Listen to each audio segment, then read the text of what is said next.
पंडित जी ने कहा, उस खंडहर के पास कभी मत जाना। वहां आज भी डायन की आत्मा भटकती है और अगर किसी ने उसका कंगन छू लिया तो उसकी जिंदगी बर्बाद हो जाएगी।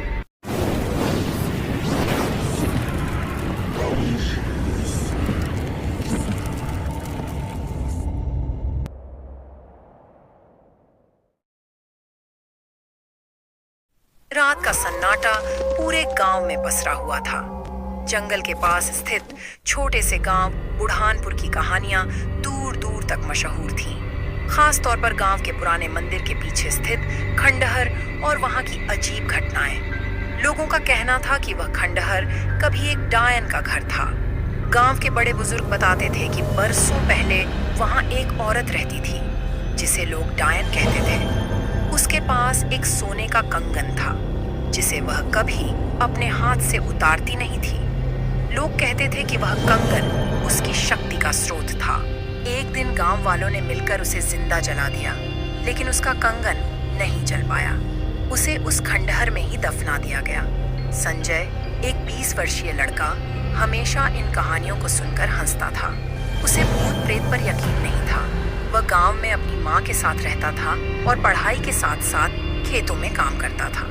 एक दिन गांव के बूढ़े पंडित जी ने उसे डायन के कंगन की कहानी सुनाई। संजय, पंडित जी ने कहा, उस खंडहर के पास कभी मत जाना। वहां आज भी डायन की आत्मा भटकती है और अगर किसी ने उसका कंगन छू लिया तो उसकी जिंदगी बर्बाद हो जाएगी। राजू ने हंसते हुए कहा, पंडित जी, ये सब मनगढ़ंत कहानियां हैं। कोई डायन वायन नहीं होती। मैं तो कल ही उस खंडहर में जाकर देखूंगा कि वहां आखिर क्या है। अगली रात संजय ने अपनी जिज्ञासा शांत करने के लिए खंडहर जाने का फैसला किया। आधी रात का समय था और पूरा गांव सो रहा था। संजय ने एक टॉर्च ली और चुपके से खंडहर की ओर बढ़ा।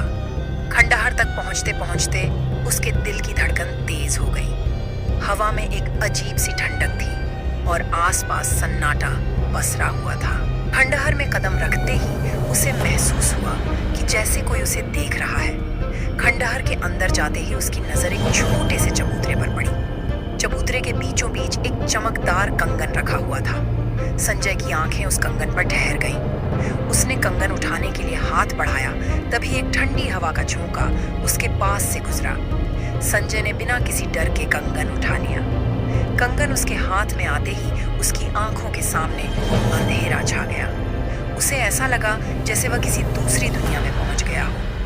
वहां उसे एक औरत दिखाई दी जिसकी आंखें आग की तरह चमक रही थीं। औरत ने कहा, कौन हो तुम? मेरे कंगन को छूने की हिम्मत कैसे की? संजय ने हिम्मत जुटाकर कहा, मैं सिर्फ देखने आया था। मुझे नहीं पता था कि यह तुम्हारा कंगन है। औरत जोर से हंसी। उसकी हंसी पूरे खंडहर में गूंजने लगी। तुमने मेरे कंगन को छुआ है, अब तुम इसे वापस नहीं कर सकते। यह तुम्हारी किस्मत को बदल देगा। संजय जैसे तैसे खंडहर से बाहर निकला और अपने घर पहुंचा, लेकिन उस रात से उसकी जिंदगी बदल गई। उसे हर जगह उस औरत की परछाई दिखाई देने लगी। वह जब सोने की कोशिश करता तो उसे लगता कि कोई उसके कमरे में मौजूद है। गांव के लोग भी संजय के अजीब व्यवहार को देखकर घबरा गए। उसकी मां ने पंडित जी को बुलाया। पंडित जी ने संजय को देखते ही कहा, तुमने डायन का कंगन छुआ है ना? संजय ने सिर झुका लिया।